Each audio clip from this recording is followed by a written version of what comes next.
And as you also know, you are going to be taking notes, right?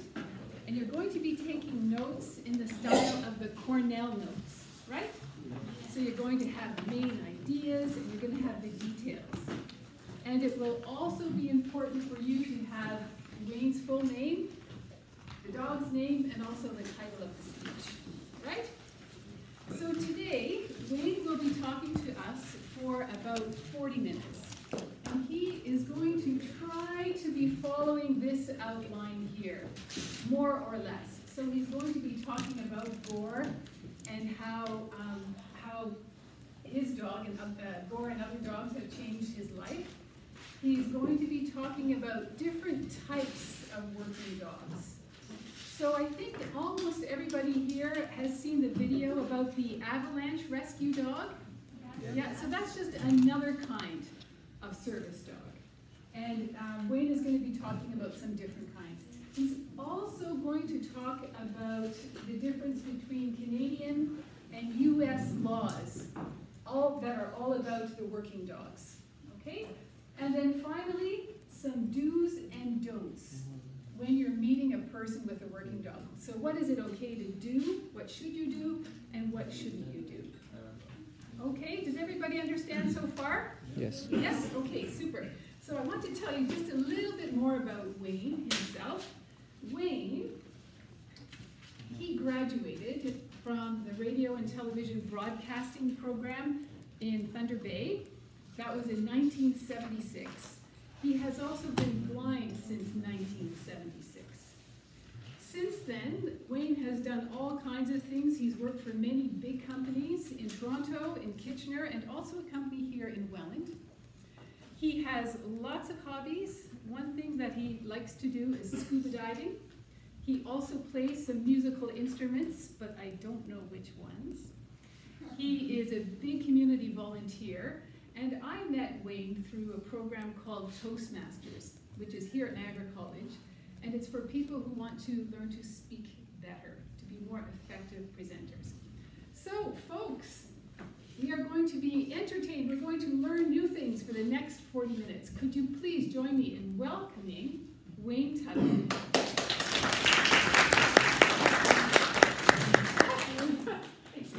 Thank you very much. So here we are. Are we here to have fun today, or are we here to fall asleep? You think we want to have fun? Yes. Okay. You know something? Many years ago, I really wanted to become a teacher and teach English language, second language. So I'm going to give you a few tips. In Canada, we are known to be using this word more than any other country in the world. And the word is sorry. We say sorry for everything. We go into a store and say, I'm sorry to bother you. Can you help me? Or you bump into somebody and say, oh, I'm sorry for bumping into you. So everything is sorry, sorry, sorry. One of the other things we talk about is we use the word a at the end of a sentence. How you doing, eh? So those are two tips to put into your English language when you think about being in Canada. So I'm going to get started about talking about how working dogs have changed my life. Back in 1990, I was traveling on a bus, and I sat next to a man who had a dog just like Gore. So I started asking him questions. What does that dog do for you? How does that dog help you? Where do I get a dog like that? Well, I thought all these years, from 1976 to 1990, that I had to be totally blind. But no, that's not the case. when you go to be trained with a dog like this, they think that you should have some vision. Not too much, but not too little. Because sometimes when you have too much vision, you're not trusting your dog. So you might be walking down the street and you might see that there's a garbage can there. Well, you might have to pull the dog over because I don't want to hit that garbage can. So you have to learn to trust your dog. So in 1990, I went to a school in Oakville. It's called Guide Dogs of Canada. Originally, they were called Canine Vision Canada. Because at one time, they only trained the one type of dog. And in our society, whether it be in Canada, the United States, or anywhere in the world, these dogs are called different things. For example, we call them dog guides.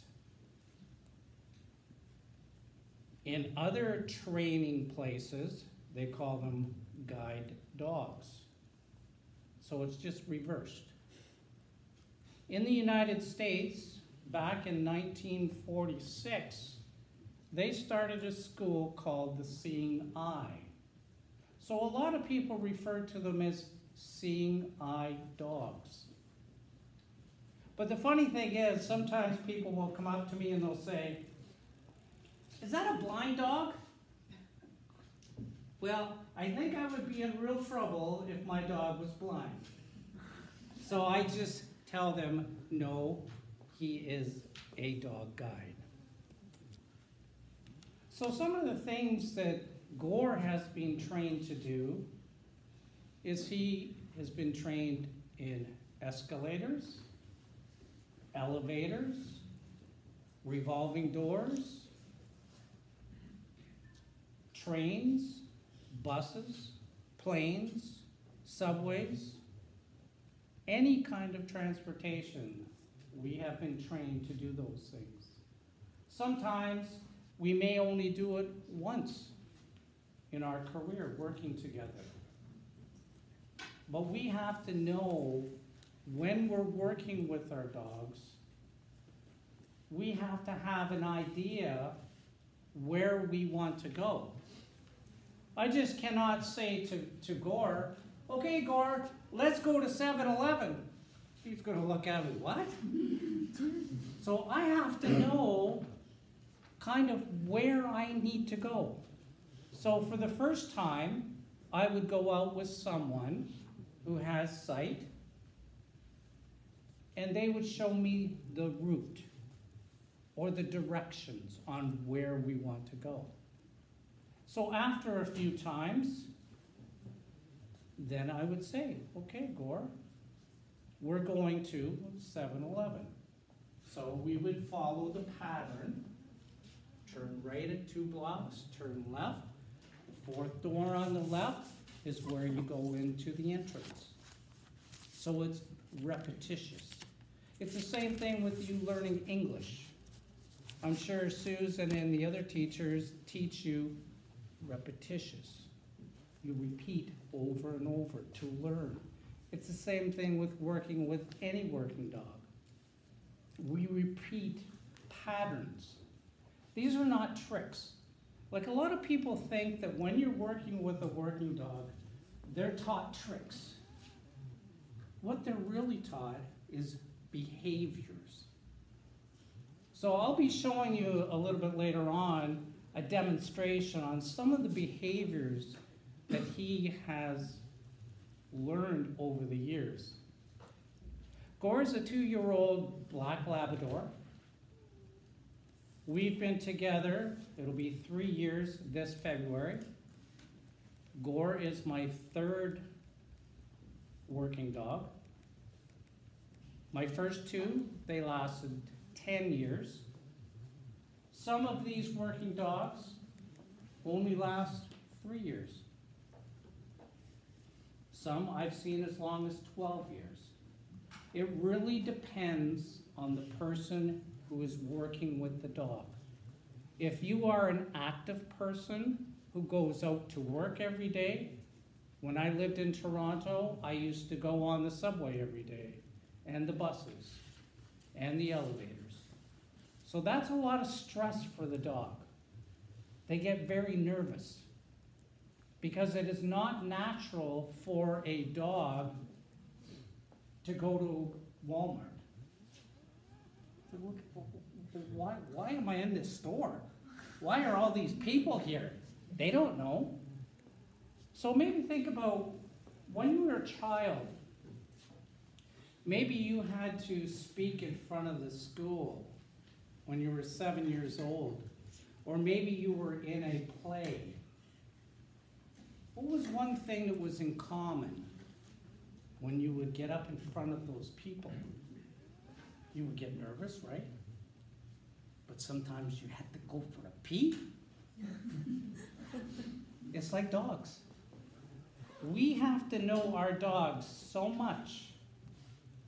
I can tell you when he has to go to the bathroom. He is trained to go on command.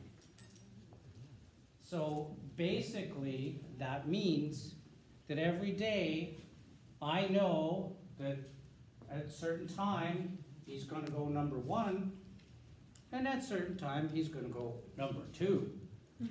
You don't want to have that happening going up an escalator in the store, because that's not nice. Working dogs, and especially dog guides, we are allowed to go anywhere that you go. So if I want to go to a restaurant, I can go into a restaurant and sit down and have a meal. If I want to go to church, I can go to church. There are no places in Canada that we are not allowed to go. One exception. And we make one phone call. It's in the hospital. We are allowed to go to a hospital, but in certain areas, they call it intensive care. You understand intensive care, where someone is very, very sick? So sometimes they will ask not to bring the dog because germs.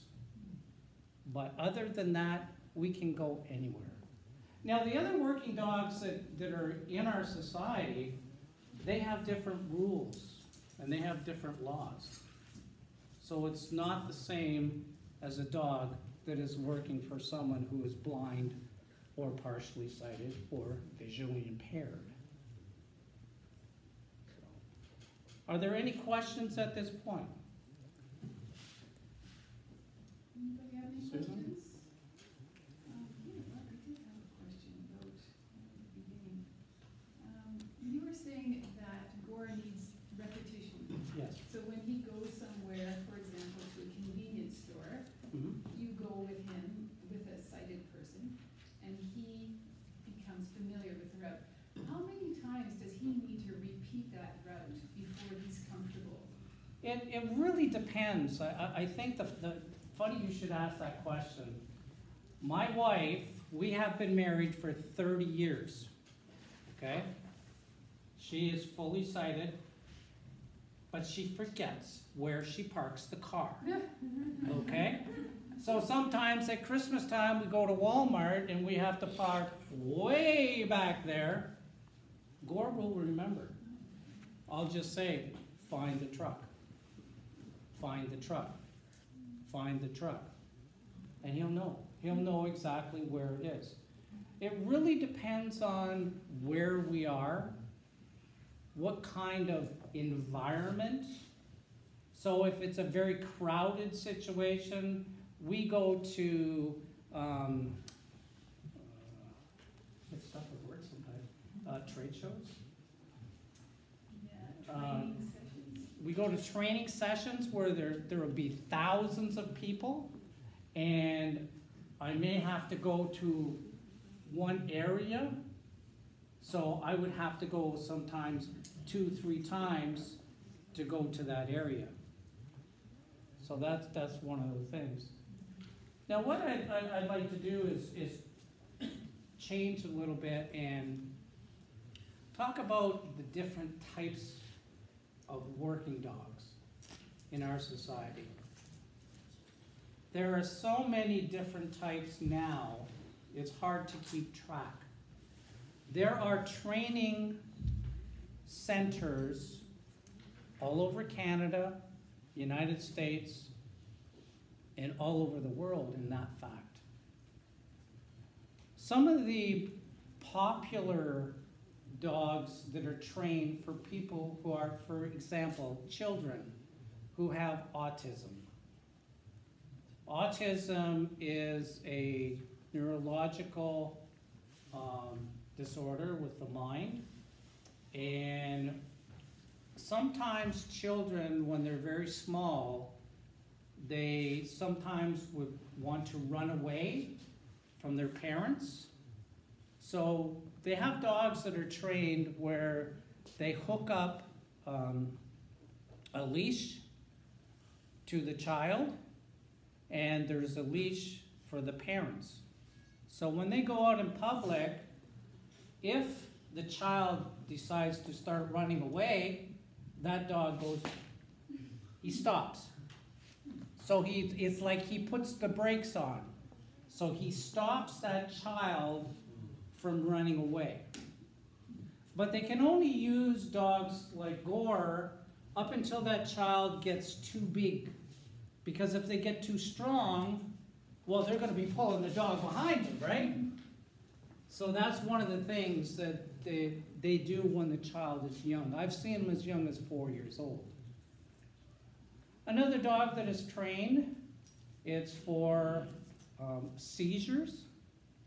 So do you understand epilepsy? Yeah. Okay. Someone who may have seizures where uncontrolled and they fall on the ground.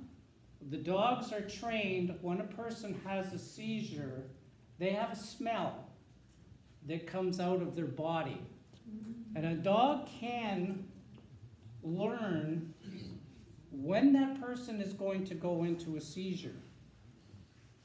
What they actually do before you go to the training center is when a person has a seizure or someone who has low blood sugar, diabetes, that's another dog that they train for. So when the person is going into a seizure or diabetes, the smell goes through their skin and goes through their clothes. So the person, what they do is they take their socks off and they put it in a Ziploc bag, like a plastic bag, and they send it to the training facility. So when they go there to get their training, that dog is already aware of that person's smell. So when they go into a seizure or they have low blood sugar, the dog will remember that smell. One of the other dogs that they use is called a hearing ear dog. So that is for people who are deaf or hard of hearing. And some of the things that these dogs are trained to do is if someone knocks on the front door, well, a person who is deaf is not going to know that someone's at the front door. So that dog will go over to the owner, start barking or making all kinds of different jumping up and down and that sort of thing. A lot of the dogs that they used for hearing ear dogs are very, very small. 2 pounds, Chihuahua, mouse, right? One thing they train the hearing ear dog for is fire alarm. Now, a person who is deaf, they are not going to know that the fire alarm is going off. So they're in bed sleeping. The dog is trained to jump up on the bed and push on the person. Well, there was this one man who had a Chihuahua, and he was a big, big man. And he couldn't feel the dog jumping up on him. So they trained him to bite his nose. So anytime the fire alarm went off, he would actually go bite the nose of the person to help out. Another dog that they call is a special skills dog. Special skills dogs are trained to help people who may be paraplegic, which may be no use of arms, or quadriplegic, would be legs and arms. So some things that they would be trained to do is if they went into a store in their wheelchair, that dog would be trained to hand the clerk either their debit card or actually money. So the dog puts the money in the mouth and goes up, they say counter, the dog will put paws up on the counter and drop the money right where the clerk is. Some things like training to get something out of the refrigerator, whether it be medicine or pop, because if a person has diabetes and also is a quadriplegic, it's very hard for them to get sugar back in, so they would drink a pop.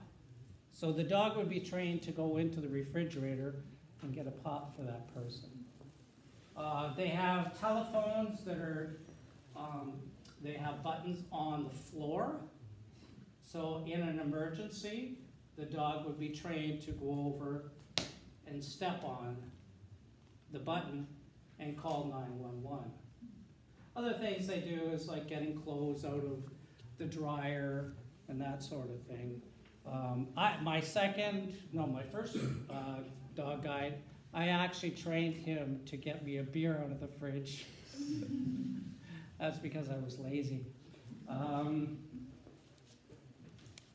Where are we up there, Susan, as far as dogs?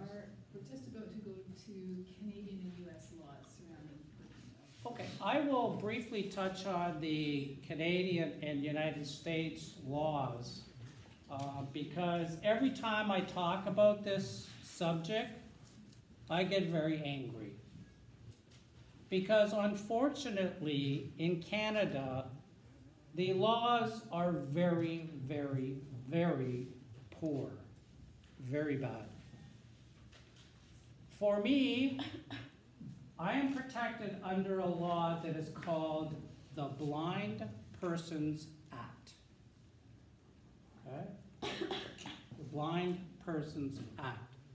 So that means if I go to a store and the person says, you cannot come into my store with that dog. Well, yes, I can.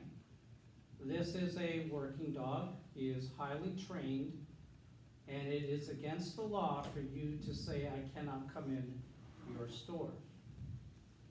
If you tell me to leave your store, and I call the police and go to court, you can be charged up to $10,000. But the law stinks. I have called the police twice in my life.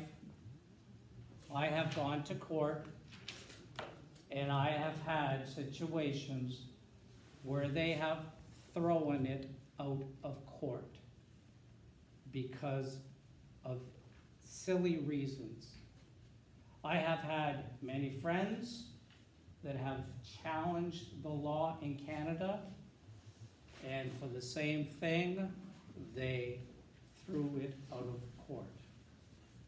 In the United States, they are a lot more strict when it comes to rules and regulations. In Canada, we have no federal law. So that means that every province across Canada, there is not one regular law. Whereas in the United States, they do have a law. It is called the ADA law. And it stands for, I forget now. I just lost my train of thought. What I'm trying to say is that the comparison between the United States and Canada, they are so far ahead of us when it comes to laws. Every province in Canada has their own law for that province. But we have been working with the federal government since 1990. And they still do not understand that people who have working dogs, like myself, we need to be protected because we want to be able to go into places exactly where you go. Just because I have a dog doesn't mean that I'm different. I am not a second-class citizen. I am just someone who happens to travel with a dog that helps me with my daily living. That's all I want to do. And again, you know, we have gone, I'm saying a number of organizations that I belong to, we've had lawyers, we've had all kinds of people try to get this law passed for all of Canada, but they keep on crazy. I don't understand it. So that's where we are with the laws, because I will change that subject because it's not my favorite subject. So, how are we doing for time? Yeah, I think we're exactly good. We've got about, well, it's 1 o'clock now. We'll be done at 1:20. All We're going to go into the do's and don'ts. Okay. All right. When it comes to meeting somebody with a working dog, there are usually two ways you can tell that that is a working dog. With Gore, he wears a handle. So with a person who has a handle on it, there's two reasons for that. One, it is a guide dog, or a dog guide, or a say guide dog, because they have to be ahead of you. Sometimes you will see some people will have a harness because they may have a problem with their legs. If they fall down, that dog is trained to help them get back up. So they may grab onto the handle to pull themselves back up. The other way you could recognize a working dog is a cape or a little jacket. They come in all kinds of colors, all kinds of different sizes, but they usually will have some writing on that jacket that might say, please do not pet, please ignore, service dog, working dog, all kinds of different letters on a patch. It's usually embroidered. If you see somebody that has a jacket on there that's got a magic marker and said, guide dog, that's not a real one. There are a lot of fake dogs out there because they want to be able to bring their little pet to a restaurant, to Walmart, to the dentist, whatever.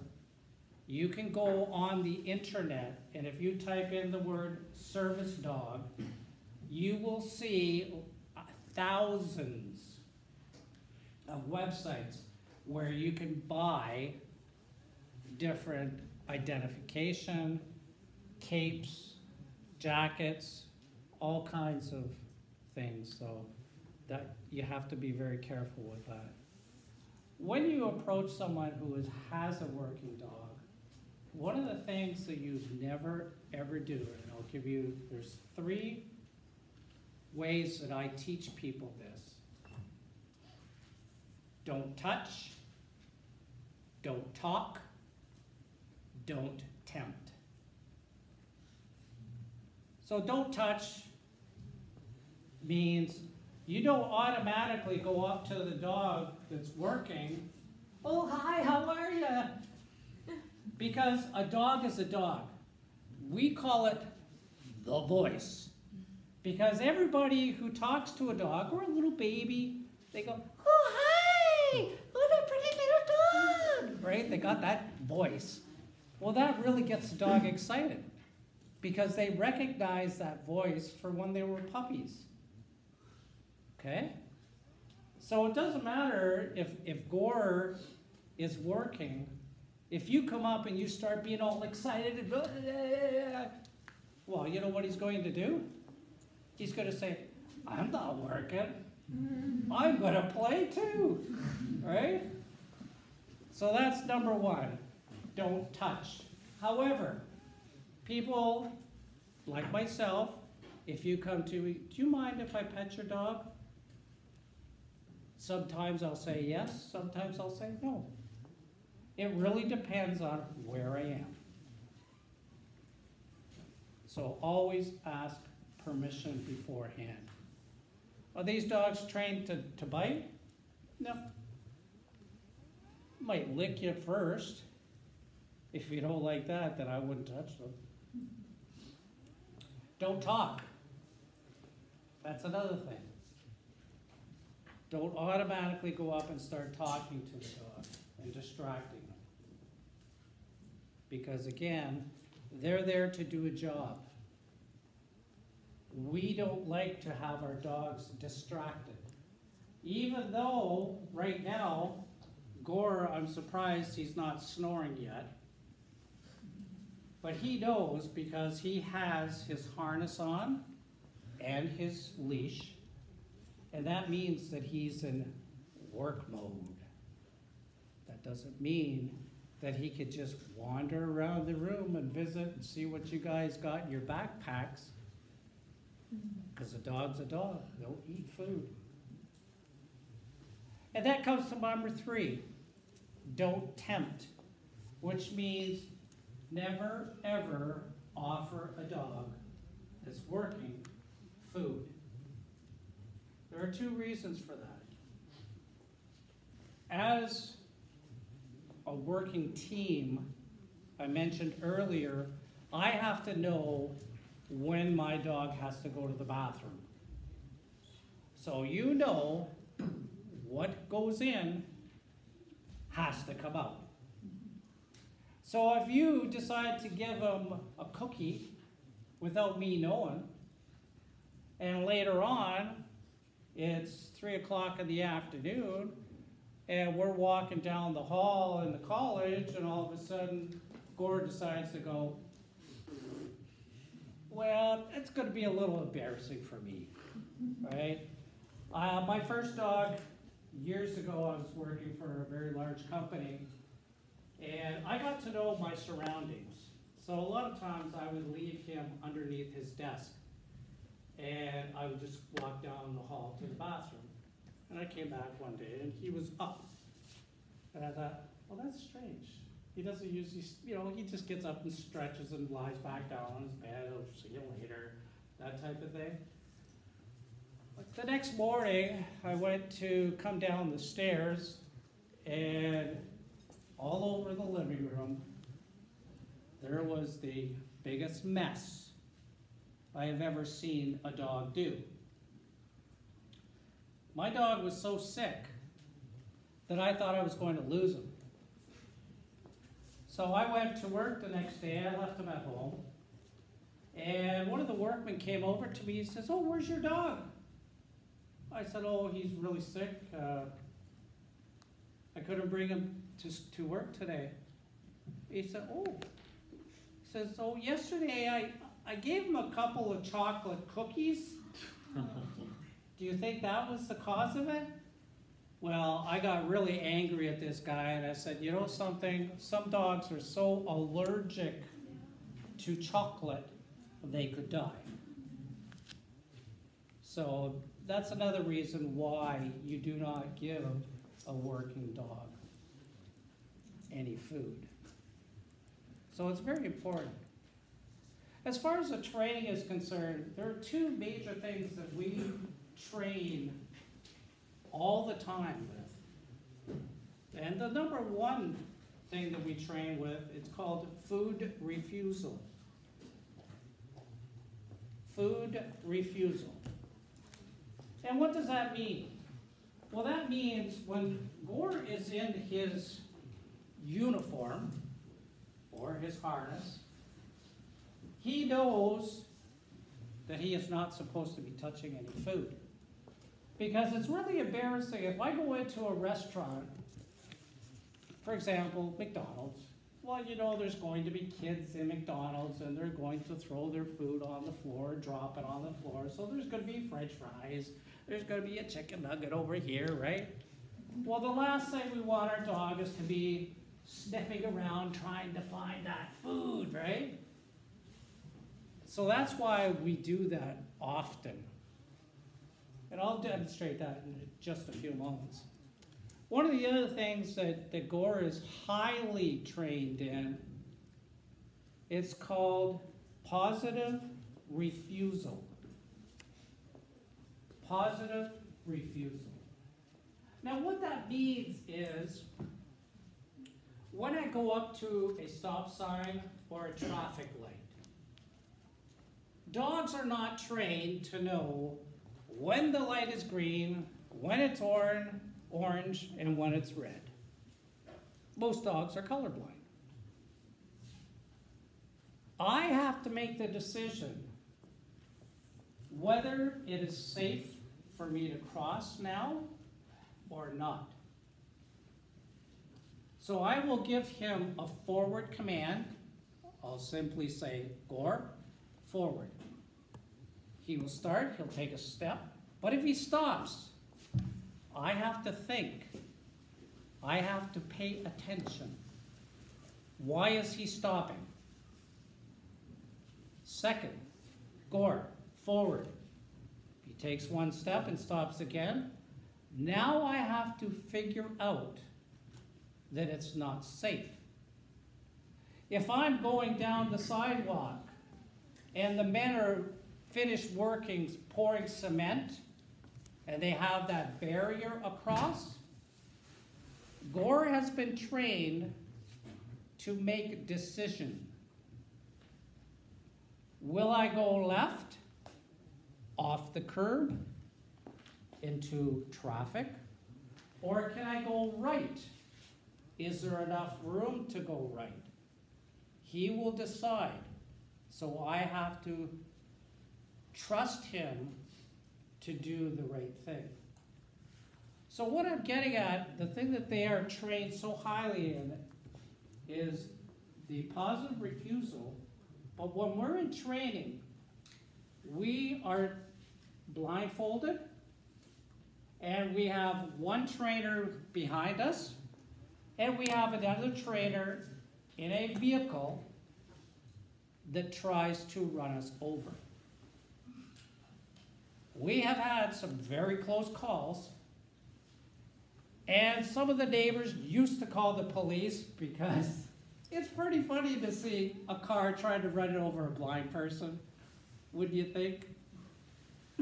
So, but that's very important, because if we make a mistake, we have to trust our dog 100%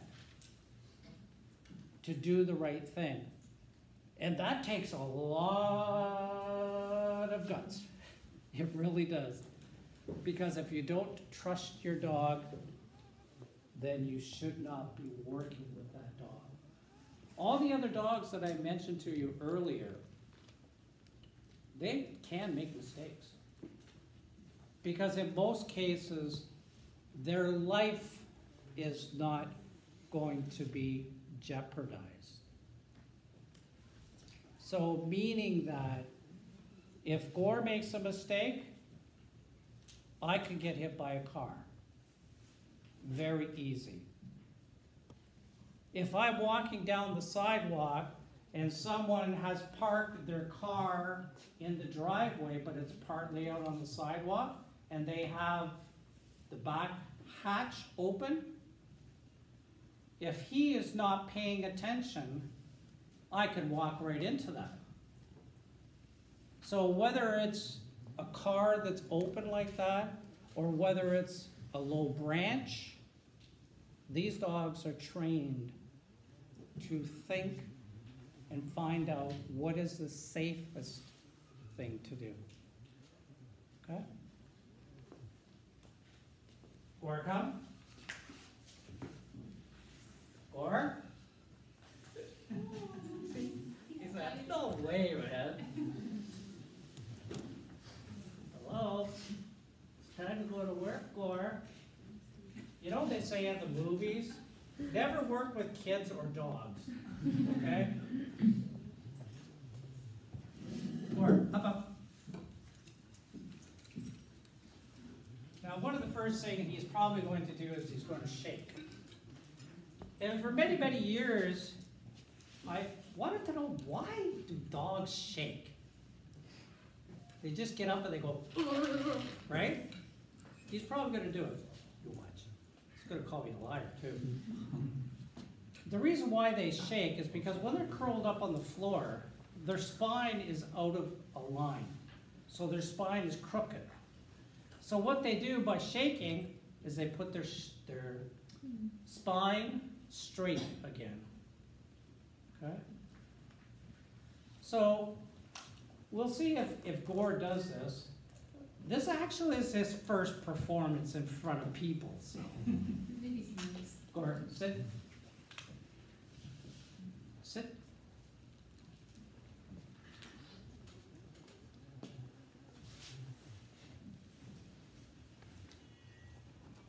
We got a different brand this time.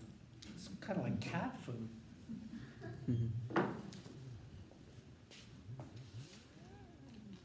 Sometimes we do this every morning and at night. When you feed a dog and you make them wait, what it does is it makes them drool. They get the saliva in their mouth, and that helps with the digestion. Sometimes I just do this. Sometimes I'll say the word, I can't say it right now because he'll do it. I have forgotten. And I've gone upstairs and I've had a shower and come back down. He's still sitting there going, when? Let's see if he does it. Up, up. Let's go. Up. Leave it. Now you can see how his body language has changed. He's kind of like hunched. His ears are probably up because I feel it in his harness. Okay, no. Leave it. Get forward. Let's go. Forward. Good boy. No. Rear up. Gore. Rear up. Back up. Back up. Back up. Back up. You sit. Get down.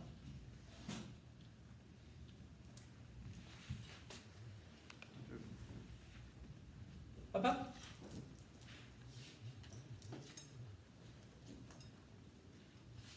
Now, it's almost like a light switch.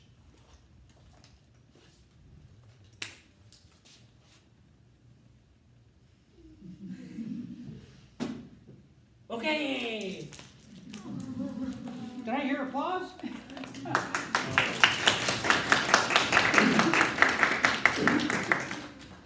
Now, if I were to take off the leash, Gore would be, see, there's the shaker. Gore would be a regular dog. But even though he has the harness off right now, he knows that he's still in what we call a semi-work mode. Is it? Okay. Oh, okay, you stay. So he knows that right now that he's not supposed to be walking around and checking things out. He might make a liar of me right now, but that's the way he's supposed to act as a working dog. Can I just interrupt Yeah. for a moment? Do we have time for some questions? Can we take some Absolutely. questions? Yeah? Absolutely. Okay, folks, now's your chance. Do you have any questions to ask me? Yes, over here, Pio. Yeah. Is there a moment during the day Gore is not working? Like, I mean, you come home and you just take the leash Yes. off of him and he's a regular dog? Yep, he's actually, we call it bare naked, okay? When your dog comes through the front door at home, he is now naked, meaning that he can be a dog, he gets up on the couch, he gets up on the bed, he will go in and find food on the floor. I remember one time we have 2 bins of food. He has a special diet food. We have another black lab who's just a pet. So he doesn't go out very much, so he doesn't need all the vitamins and energy food. Well, he has knocked over the bins twice. And I came downstairs, half of the bin was gone. And that was like 18 pounds of food. So black labs, they will eat until they die, because some dogs are like that. They don't know any better. So to answer your question, when he's at home, he's off duty. Any other questions? I know you've got them, guys. Oh, Don't come be on, there's shy. gotta be some questions. Oh, here we've got one from Emily. Yeah. Gore. Gore likes your wife.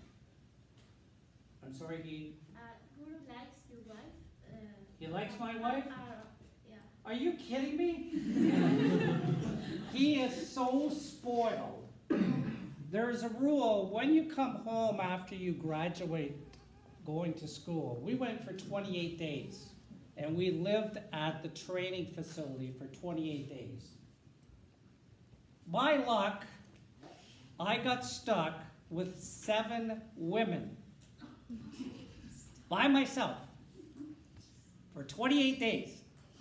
No, I don't know how many guys were in the room, but can you imagine 28 days with a woman? Let alone 7? It was crazy. So the rule was, when you come home, the family is supposed to ignore your dog for at least a month. That lasted about 2 hours. Because we have to bond as a working team. It takes almost 1 full year to become a good working team. Because I have to trust him, and he has to trust me.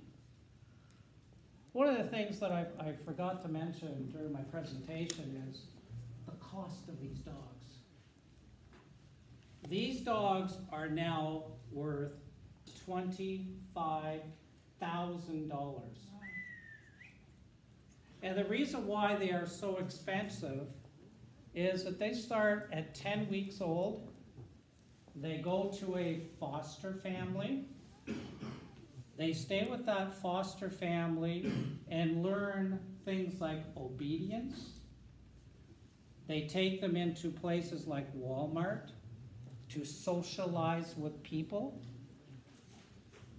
and other just easy things like sit, stay, down, just the minor things. After that, they go back to the training facility, and the trainer works with that dog and teaches them behaviors, how to get around barriers, how to not touch the food, that sort of thing. After that, then they decide on who will get that dog or who is suited for that dog. Originally, Gore was trained for autism child, but he failed his last test. His last test is when you get the dog excited. If the dog does what they call mouthing. It's not biting. They do this because they're playing. So a child with autism really does not understand if that dog is playing. They think the dog is biting. So he failed. They started to train him to be a dog guide for the blind. And he was matched with a lady in Vancouver. They only lasted 10 days. Gore got depressed. He did not like the lady. So they decided to switch dogs. They gave the lady a different dog, and they still are together this day. And I was the one who lucked out and got Gore. He has certainly changed my life because I am very independent. So when I want to go somewhere, I just go. I don't have to wait for people. I just get up and go and live life to the fullest. Other questions? I've got one over here. Just a question. I've noticed that a lot of dog guides are labs. Is there something about the breed that makes them the best decision, or has it just been more traditional? Many years ago, they used to use German Shepherds. A lot of the training places in Canada and the United States were only working with German Shepherds. But because German Shepherds have been overbred through the breeding process, their hips are the first thing to go. So we want to be able to work with our dog as long as possible.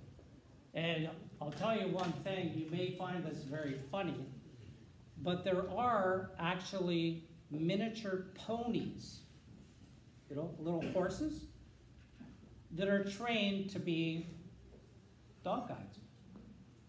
Well, I thought that was the stupidest thing I ever heard. Training a horse to be a dog guide.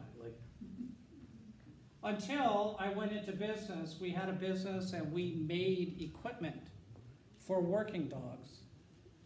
And I got to know a training facility in California who trains horses for people who are blind. And the reason why it is a good idea is because these horses can work up to 30 years.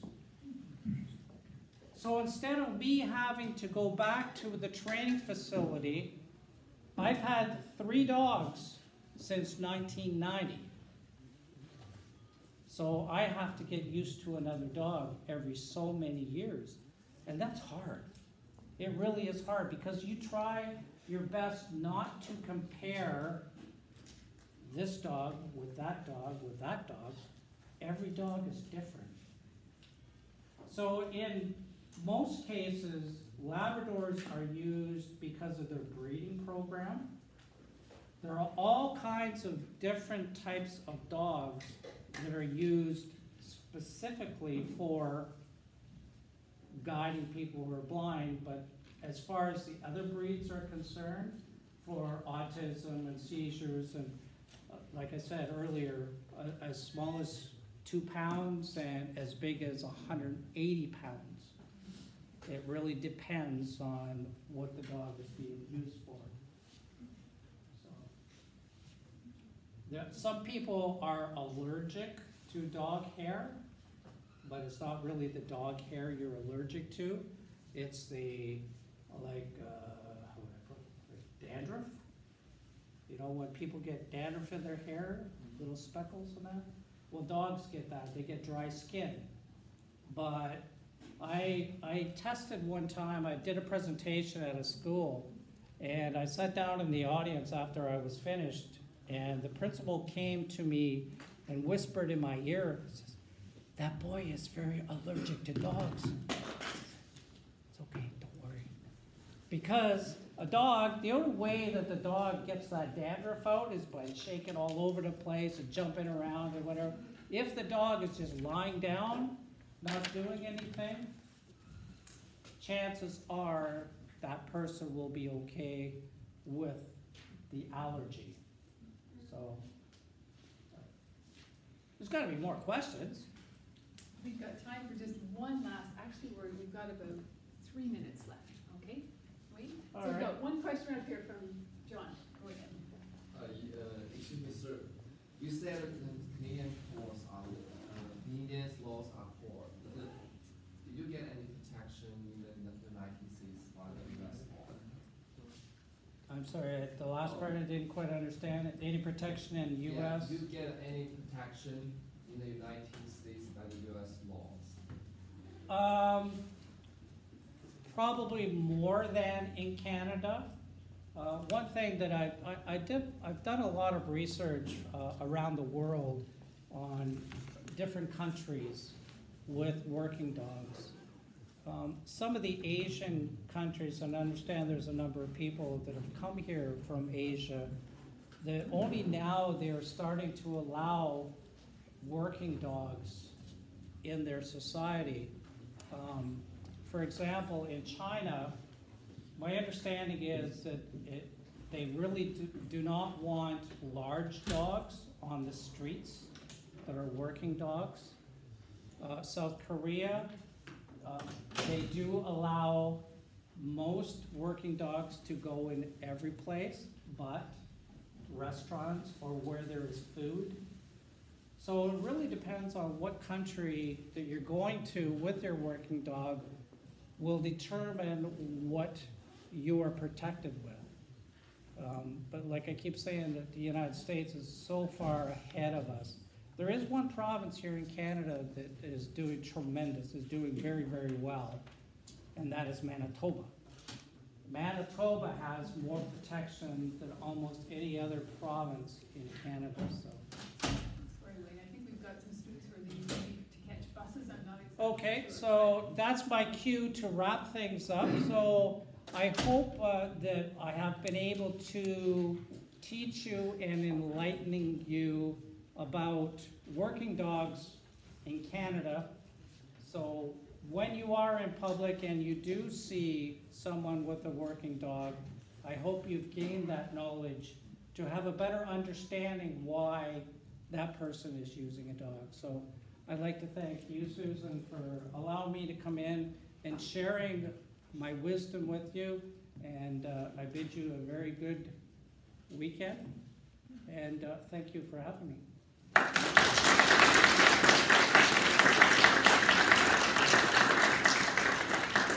Thank you so much, Wayne. I'm so glad you were able to come today. And Gore too, although Gore doesn't look very impressed, right? Gore, he's just lying there on the floor right now.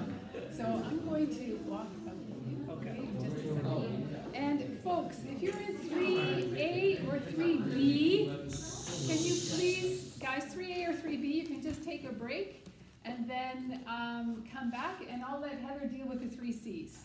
3 Cs, we're going to quietly pack up and go to S235.